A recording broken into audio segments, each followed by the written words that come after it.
This is the second generation of the Skoda Kodiaq, but this one is the go fast one, the Kodiaq RS. No.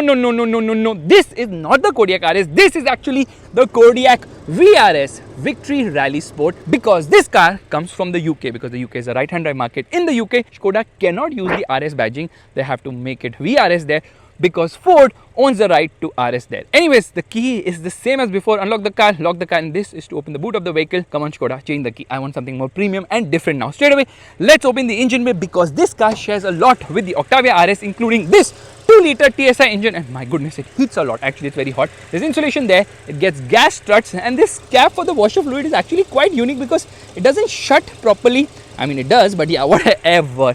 They have actually engraved the chassis number here, so in case the car gets stolen, that will be difficult to change. Yeah, that's a simply clever thing. And talking about simply clever, this car gets a lot of simply clever things, but we'll come to that in a bit. Obviously, being the RS, it gets this gloss black finishing on the grille with the RS badging, front parking camera here, and the horizontal light bar. Indicator is functioning here. Yeah, you can see that instead of the DRL, but this is actually the DRL, which obviously connects to the horizontal LED DRL on the grille. It says Skoda crystal lighting. This is obviously the matrix LED headlight, low beam, high beam, and this is the fog lamp. They call it the weather light. Well, that's something unique and different. Meanwhile, it does not have any welcome or goodbye animations, which is something I'm quite surprised by. The bumper is also quite sporty. It gets 6 parking sensors at the front because it has got self park, obviously.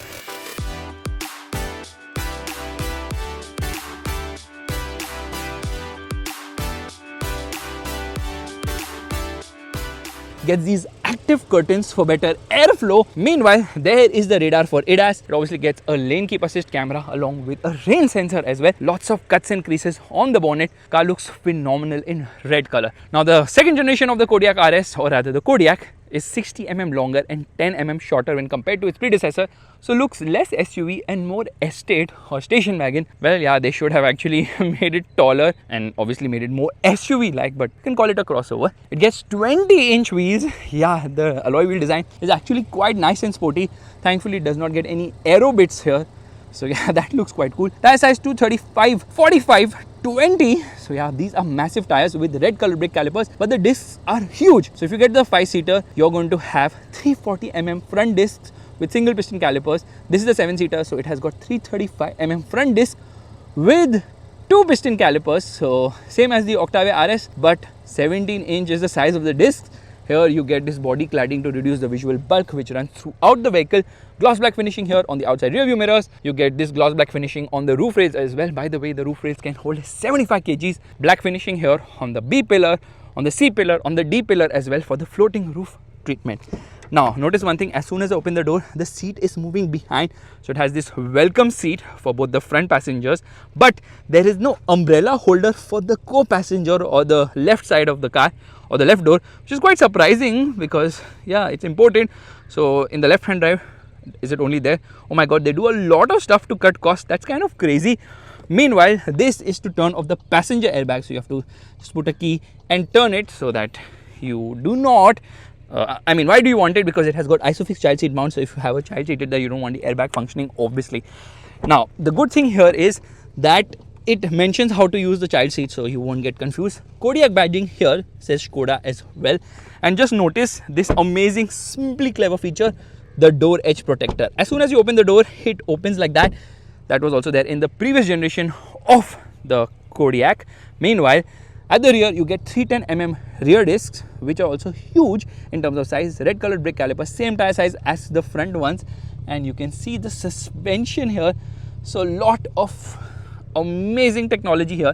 This is properly lined as well, so not much sound comes inside. In fact, the front windows get the acoustic treatment so that sound does not enter inside. Get keyless entry, so key is there. You have the key in your pocket, you can approach the car and it will automatically unlock. You get blinds at the rear, which are obviously manual. Door pockets are big enough. You get the dustbin here, which again is simply clever, but a lot of hard plastics. They could have actually lined this nicely with Alcantara, whatever they usually do, but they haven't done it here.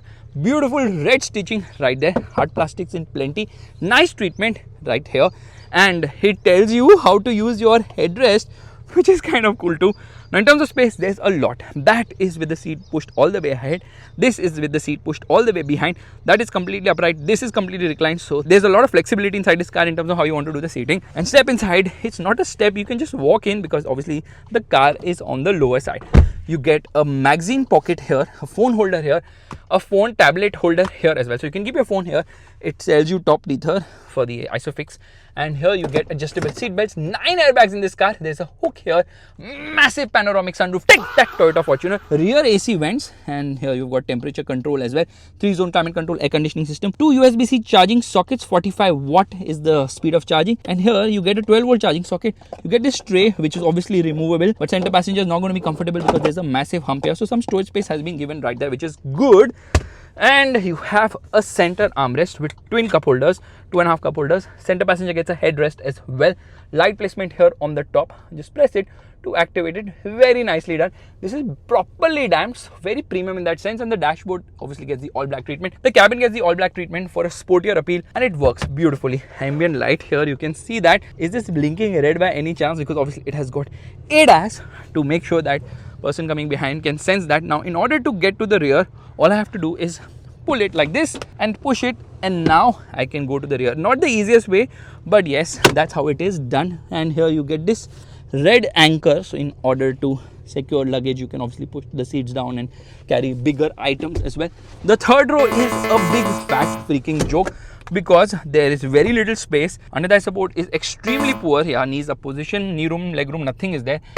Headroom is also poor for someone as tall as me. So this is best for kids or for people you don't like at all. Some storage space has been given here as well. This one is slightly bigger. Well, that's what she said. And the seat belts are positioned right there. To get out from here, I have to push this seat. So this seat is actually 40-20-40 splitting in order to increase the boot carrying capacity even further. You can push the seat all the way ahead, fold it and do all that as well. So that's like when you are carrying a house obviously, but you need to be very, very flexible to get into the third row. So this is how it has been done. Let's shut the door and come to the rear. It says Skoda crystal lighting, dynamic swipe indicators, and this is the rear fog. It's there on both the sides. Both the sides, the reverse light also works, which is something which doesn't really happen in European cars. Connected light bar, which is a reflector. Skoda badging here, not the Skoda logo. Rear wiper washer. You get roof spoiler, high mounted stop lamp, shark fin antenna as well, and overall kind of feels very estate like the design. Black finishing here on the Kodiak badging, VRS badging there, fake exhaust tips. I don't know why these fake exhaust tips are there. Come on Skoda, you can do better. Not fake actually, but the surround is there.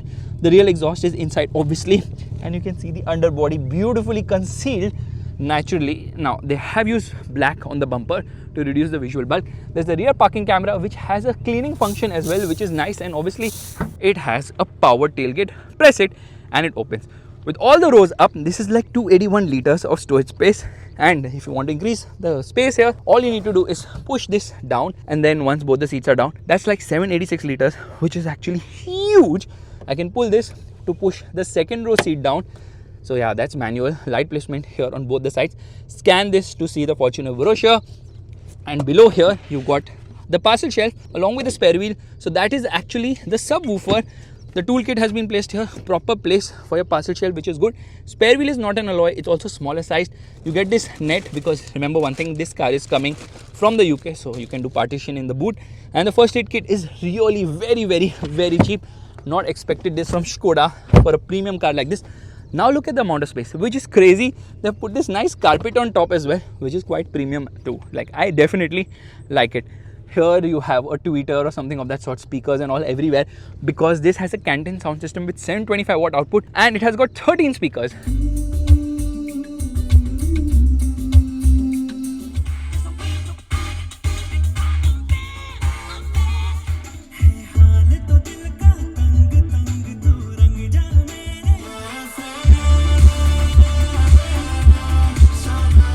This is obviously the warning triangle, light placement here on the top.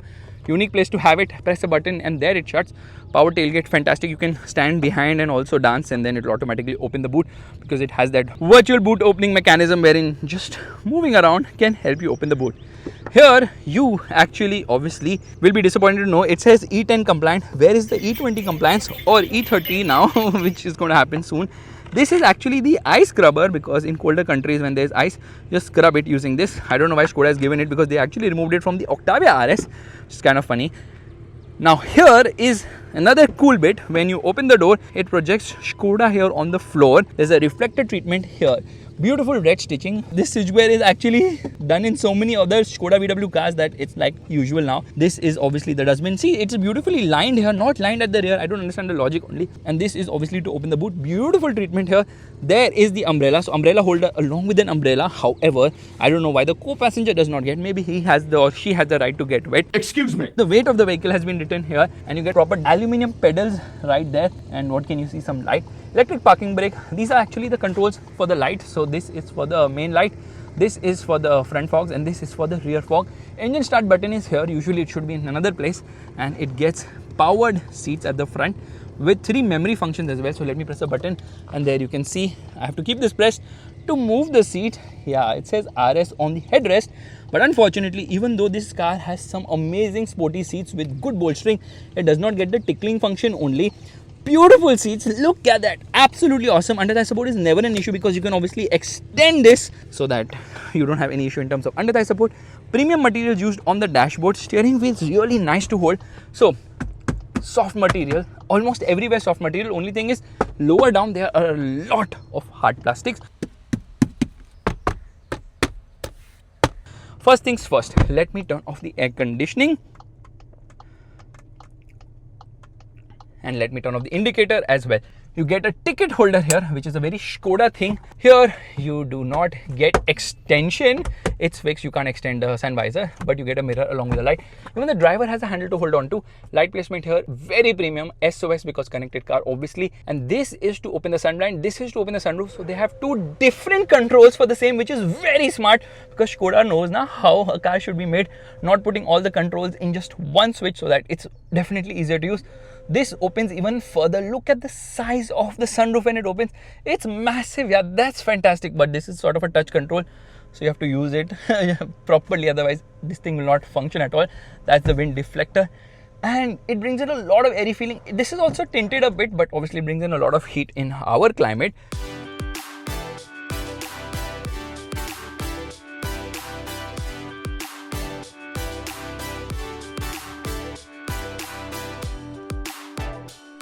Meanwhile, it has got not 1 but 2 glove boxes. So there's one on the top. However, the manual is not of the RS, it's of the regular Kodiaq. And this is like 185 pages. So that's not big. It doesn't tell you how to launch the car or anything of that sort, which is a bit disappointing for newbies. However, this is decent size. Meanwhile, the one lower is quite big, but doesn't get the cooling function. However, there is this slot here to actually keep things securely so it doesn't move around. Now, it's very decluttered here because the gas selector is like that, very Mercedes-like, which is also there in VW cars now. This is for the cruise control, this is for the pass by as well as for the wiper control and the indicator. So everything has been stuffed in right here. You get plastic paddles, could have given us metal ones, nice scrollers here, and the Skoda branding on the steering, which I don't like. It should have had the Skoda logo instead. RS branding here, and it has a flat bottom with beautiful red stitching. The steering is actually nice to hold, but it's adjustable only manually. Yes, both for reach as well as rig. Manual adjustment, no electric adjustment. At this price, I definitely expect more.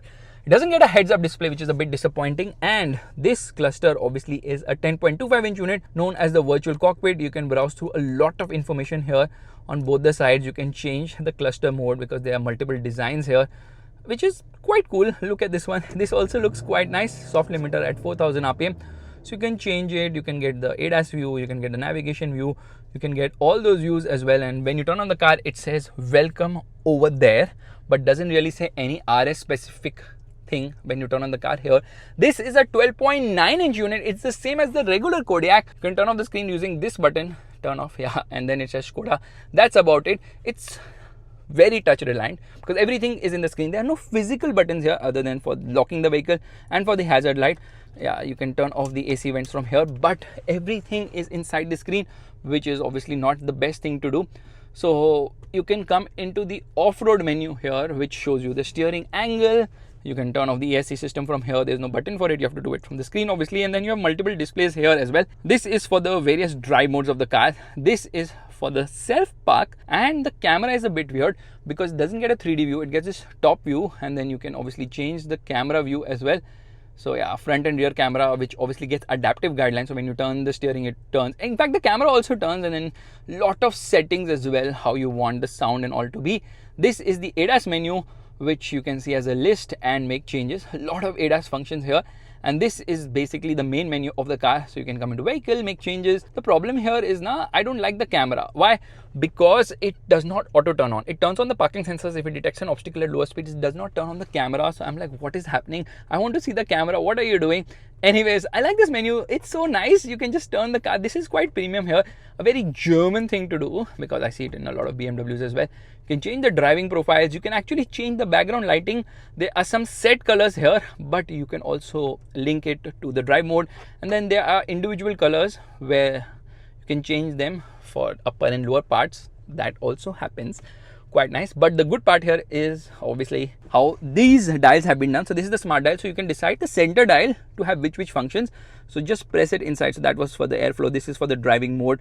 No, that was for the air. This is for the volume controller. This is for the drive mode, and this is obviously fine speed, and this is obviously how you want the climate to work, because climate also has various interesting aspects, which I'll show you right away by coming to the climate menu. Let me turn on the air conditioning first. Now it has fresh air, warm feet, warm hands, so you can decide that, and you can come into the rear climate and make changes here too, which is nice. And you can lock the rear climate from here if you want. It obviously has Apple CarPlay and Android Auto, both of which work wirelessly, which is expected from a car of this price. In seat, you can decide if you want to move the co-driver seat from the driver control. So also is something which you have complete control over. And then there is this off-road menu, which I've already shown you, with a good nice display. Roll it from top, you have some shortcuts as well. Let's come into reverse. Let me show you the reverse parking camera. Camera quality is good, yeah, but I'm just a little disappointed with the fact that why have they not activated the camera at lower speeds? Why are they just reliant on the parking sensors? And obviously in reverse, that spray also comes now when you use it. Vehicle ready to drive. It gives you a lot of notifications and warning if you're on battery power. Like I'll just come on battery power right now, okay? And now once I'm on battery power now, it will tell me, firstly it's telling me loss of pressure because it has a tire pressure monitoring system, and then it will say lane keep assist is not available. Why? Owner's manual is not going to help me because I don't have the RS owner's manual here. And then it will tell me that the battery will discharge. Turn on the car. In fact, that is the blind view, like blind view alert. See, 12-volt battery is discharging right now. Please start the engine. So look at this, okay? Yeah, there it turned on. You can actually change the brightness of this, which is cool, and the mirrors don't touch the body directly. That's also very sporty as such. Okay, shut up, don't make sound. The horn is superb. I love the horn in this car. It's quite nice. Auto dimming mirror here, and these smart dials are superb. Now on the other side, now it's for temperature control, but if I hold it, I can sync the temperature for the front two zones. And if I press it nicely once, then I come into heating. I press it again, I come into seat ventilation. So heating and ventilation is there, but there is no massage in this car, which the regular Kodiaq actually has, and it's showing me heating and ventilation is on at the moment. I'm just going to turn it off because I'm going to burn otherwise. Now thankfully there are some buttons here for the climate control, otherwise it would have been really crazy just relying completely on the touchscreen, which can get very frustrating. 15-inch screen in the Tayron and the Tiguans and all those things. So I think this is a smaller screen, a bigger screen could have been done. Anyways, 45-watt USB-C charging ports here, which also helps you connect to Apple CarPlay and Android Auto. This slides ahead and behind. There's some storage space here. This obviously slides very premium. And there is a wireless charging pad here. Yeah, you can see that wireless charging pad. Meanwhile, it says Kodiak on the inside, so that's like a phone holder of sorts. Obviously, you get bottle holders here. This is a coin holder, and this is for holding your display cleaner, which is very nice and premium. You can clean the screen like that. So again, very smart and thoughtful thing in this car. It has got automatic wipers, which work really nice.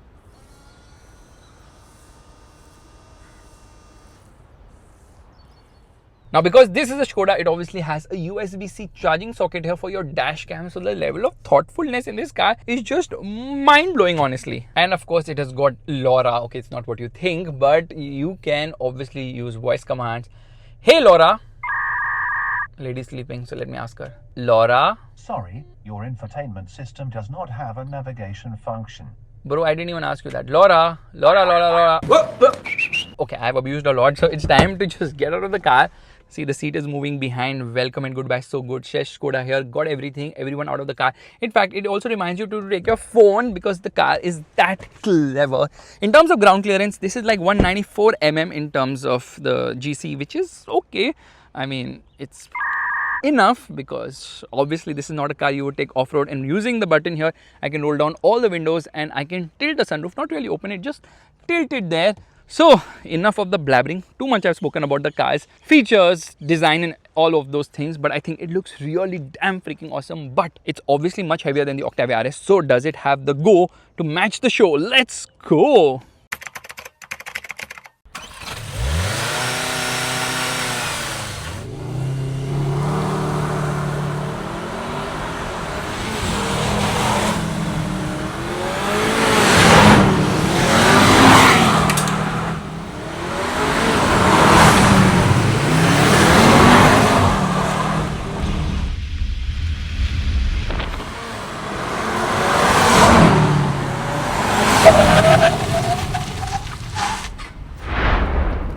Alright, it's time to start driving. Let's turn on the car. Smooth, refined, hazard lights off, and off we go. Yeah, no delay at all, because first let's experience this car in the city. So air conditioning off. Thankfully some physical controls, otherwise everything is in this touchscreen, which is very frustrating actually. So in terms of driving feel, well, honestly at lower speeds and when you drive it sedately, you don't feel a thing. It just feels so smooth and refined. It just feels like you're driving any other car, because even though this is an RS, there's a lot of ease in terms of the driving feel, in terms of the refinement, in terms of how quiet and well insulated this car is. You can't hear a thing at all, and if you want to make a quick overtake, you can do that. No hesitation there at all. Yeah, this engine is very punchy, smooth, refined, and has a lot of grunt as well. So right now I don't know which mode I am in, so I'm just going to come to this particular display here. So I think we are in normal drive mode. So I'm just going to come into comfort because it has got adaptive dampers. Notice one thing, okay, full lock here on the steering. That's it. It has got the sports steering or the progressive steering, which means that lock to lock isn't much. So as you turn, the ratio becomes sharper, because of which turning this car is an absolute joy. You don't have to take much steering effort. It just goes. That's absolutely phenomenal. Now, obviously, this is an RS, so it should be fast, which obviously it will be, but it's very usable as well. It uses the same engine as the Octavia RS, the same underpinnings as well. So this is obviously the MQB Evo platform, which also underpins the Octavia RS, the same 2-liter TSI engine known as the E888, which also underpins the Octavia RS, and the same output, 265 PS, and the torque output is 400 Newton meters here. So the same power output as the Octavia RS, 261 horsepower. Meanwhile, the torque output actually is 30 Newton meters more here, because this car is obviously heavier. So the torque output here happens to be 400 Newton meters to take care of the additional weight. This car weighs around 1900 kgs actually, which is a lot of weight. But the problem here is, so much performance obviously means it's going to guzzle a lot of fuel. It has a 58-liter fuel tank. Expect around 6 to 7 kilometers per liter when driven aggressively, and when you drive it sedately, it can stretch to almost 10 kilometers per liter.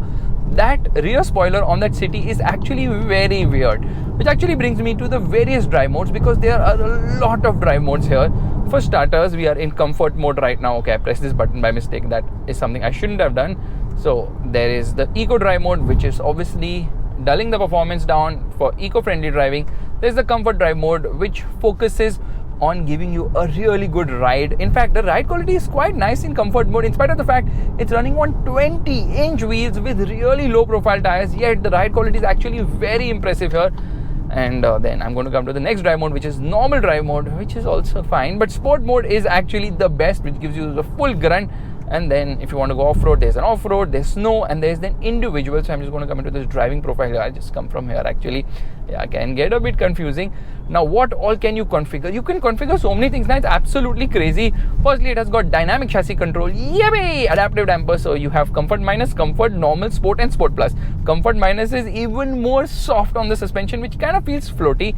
You can decide how you want the all-wheel system. There's normal and sport, the steering, which is normal or sport. There's the drive, which is obviously the engine, eco, normal and sport. Exterior engine sound, I've turned it off at the moment so that we can experience how it is without the engine sound, because it has something known as dynamic sound boost, which is weird because the car is so well insulated, you can't hear a thing on the inside. So Skoda is like, here, artificial sound, which tries to replicate the sound from the exhaust. Doesn't do a great job because artificial and fake is fake at the end of the day. Then you can configure the adaptive cruise control, eco, normal and sport, light assistance. Oh my god, there are so many things to configure. Why is this car all of a sudden feeling like an M car now? So everything is obviously to the full, other than the fact that I have decided that I will not put this car into bonkers mode for the sound. And now you see I'm getting so confused where I want to be. Yeah, everything on the saying please pay attention to the road, because it has got the driver attention monitor. Come on, yeah, I just have to be in vehicle. Load, baby, load. Oh my god, I am so baffled by how much of data is there inside this, but it's not coming to what I want. I want to come to the home screen. Yeah, there you want to see the amount of movement of the wheel. I'm quickly going to just clean this right now.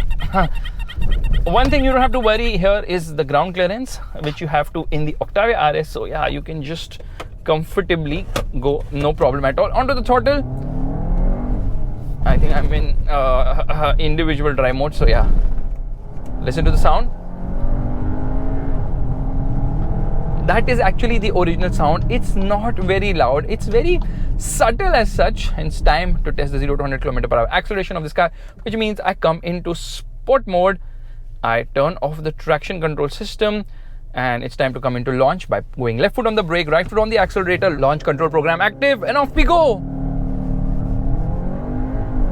Upshifting at 6,500 RPM, and that's already at 100 km/h, 0 to 100 km/h in 6.6 seconds, which is actually slower than Skoda's claim, because Skoda claims this car goes from 0 to 100 km/h in 6.4 seconds. If you have the 5-seater, you save weight, around 120 kgs lesser weight for the seats, I think around 80 kgs, which results in 0.1 seconds, shaving up the 0 to 100 km/h time of 6.3 seconds. So it is obviously slower than the Octavia RS by almost half a second because of the added weight and the height and all those things, which obviously add to a lot of resistance. So yeah, aero efficiency is not as good as a sedan. Obviously an SUV can never be as aero efficient as a sedan, but we launch it one more time, and this time I'm just going to change the cluster mode to something a little bit more sporty. Now let's see how fast it goes from 0 to 100 km/h. Left foot on the brake, right foot on the accelerator, launch control program active, and off we go. Come on car, you can do this.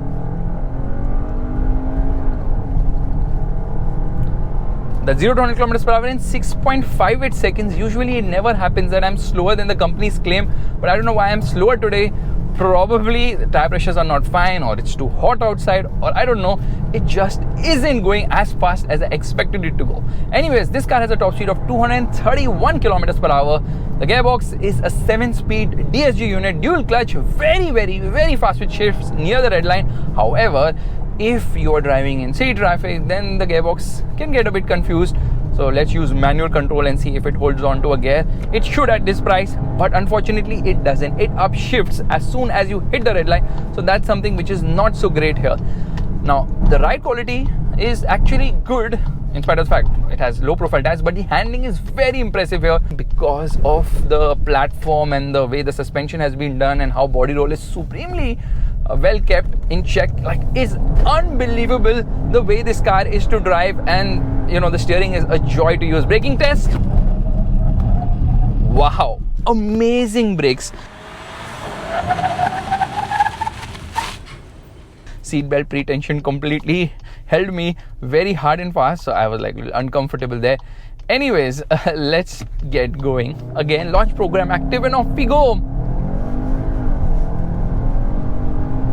not enough space to reach 100 kilometers per hour, but still it is fast enough. It's a joy to drive this car. Body roll is very well contained. Yeah, body movements are also very much in control. Lot of grip on offer. Oh my goodness, I can't believe this is such a freaking fun car to drive. What a machine. Yeah, an SUV with so much weight feels that stable, so glued to the road, and inspires a lot of confidence as well. That's amazing. That's not what you would expect from a car of this weight and size, and a car which can obviously take 7 people in comfort. Okay, 5 plus 2 is a more apt thing to say here, but look at the way it goes. Unbelievable. Superb. Yeah, this is not the Superb, this is the Kodiak, and it's hugely fun to drive. It picks up pace very fast, but Skoda is only going to give us units coming via the CBU route, so obviously it's on the expensive side. I expect the on-road price to be around 65 lakhs, which is a lot, because now you are getting into German car territory, because for the same price you can get a lot of German cars, including the fantastic BMW 3 Series, the 330 Li, which is not only faster, it's rear wheel drive, it's a BMW, and it's officially priced at around 74 lakhs on road Mumbai, but BMW is offering 14-15 lakh discount on that car. No discount here because very limited units. At the end of the day, it's all about demand and supply, because of which you end up paying a premium for this car, because a lot of heavy taxation here. So let's again launch and see how fast we can go.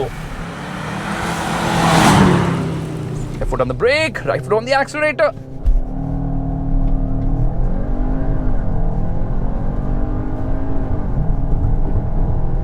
Zero to 100 in 6.3 seconds. That's faster than Skoda's claim. Or maybe it is as per Skoda's claim, because Skoda claims it goes from 0 to 100 kilometers per hour in 6.4 seconds for the 7-seater and 6.3 seconds for the 5-seater. But even though this is the 7-seater, I have put the seats down, which technically counts for being a 5-seater, right? No, that's stupid. Anyways, yeah, performance is superb. Yeah, unbelievable performance. For such a heavy car, it feels damn amazing to drive. So much fun, so engaging, and just feels leaps and bounds better when compared to the car which sells the most in the segment. I'm not going to name that car, but you know that body on frame, big, fat, overpriced, under-equipped vehicle. Toyota Fortuner, I'm talking about you. No comparison, because this is obviously monocoque. This is a 4-wheel drive. Obviously it can channel up to 85% of the torque to the rear axle, because it has something known as the electronic differential lock. So a lot of electronics to make sure the car is pointing in the right direction, and that's one of the major differences with the Kodiak RS when compared to the Octavia RS, because the Octavia RS is front wheel drive. It spins its front wheels a lot when you launch it aggressively, lot of torque steer. None of that here, which makes it so much more joyous to drive. In spite of the added weight, you don't feel the weight of this car at all. You just feel like it's so glued to the road. But there's a big problem. Why would you buy this car at rupees 65 lakhs on road Mumbai? I mean, the pricing is fine, but the pricing is high, especially with the FTA. With the FTA, expect this price of the price of this car to drop. What? Okay, front collision warning. It's saying ADAS is there now. So basically, the price should reduce by at least rupees 20 lakhs with the FTA. But the FTA will take some time. I think FTA won't take much time, yeah, because already Ferrari has reduced prices, Bentley is doing it, other brands are obviously reducing the prices, which means that Skoda could also give us the benefit of the price. I'm just hoping, because yeah, these are expensive cars. Any car which comes in BMW territory is just expensive. I'm sorry, I would just opt for a BMW. Badge, rear wheel drive, and ultimate driving machine.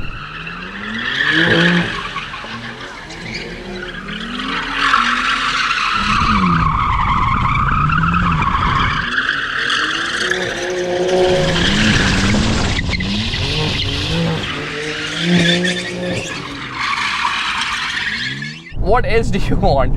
That said, this is also very much fun. A great alternative to the Toyota Fortuner, a great alternative to the Tayron as well, a great alternative to Skoda's own Kodiak, which also uses the same engine but lesser output there. Here, it's just that the performance is dialed all the way up to 11. Otherwise, you know, the regular Kodiak is also fantastic. In fact, they started the RS journey by launching a Kodiak RS diesel with 240 horsepower, the most powerful Skoda ever. Yeah, the most powerful Skoda diesel actually ever. And then they shifted to the 2-liter TSI with 245 horsepower. Now with this generation we have 265 horsepower. They increase horsepower by like 10-20. What is wrong? Come on, push the power by another 50 HP. 300 horsepower is what I want here. 0 to 100 in 5.5 seconds. Now that would be quite something, ain't it? Such a sure-footed chassis and balance. Let's launch once again and see if we can go any faster still. Launch control program active and off we go.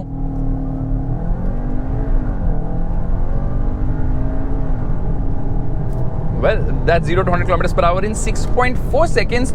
So yeah, it's in that ballpark only, which makes it very quick. 4 seconds faster than a Toyota Fortuner, which is unbelievable. Amazing engine. This engine is like powering so many VW Group cars because it's absolutely mind-blowing. What is not so mind-blowing is the fact that Skoda has removed its iconic logo and now plastered the name of the brand on the steering wheel. Why would you do that? There is not a single logo which I can find, the traditional Skoda logo, anywhere on the interior, which is kind of disappointing because obviously I love that old logo, but it is what it is. This is a car you would definitely love enjoying driving on the track. I drove it in Croatia, also driven it on the track, and trust me, it maintains its line. It feels like an absolute blast to drive this car on the track, which is something you would never expect from something which is so damn freaking tall and heavy. But yeah, Skoda has worked its magic.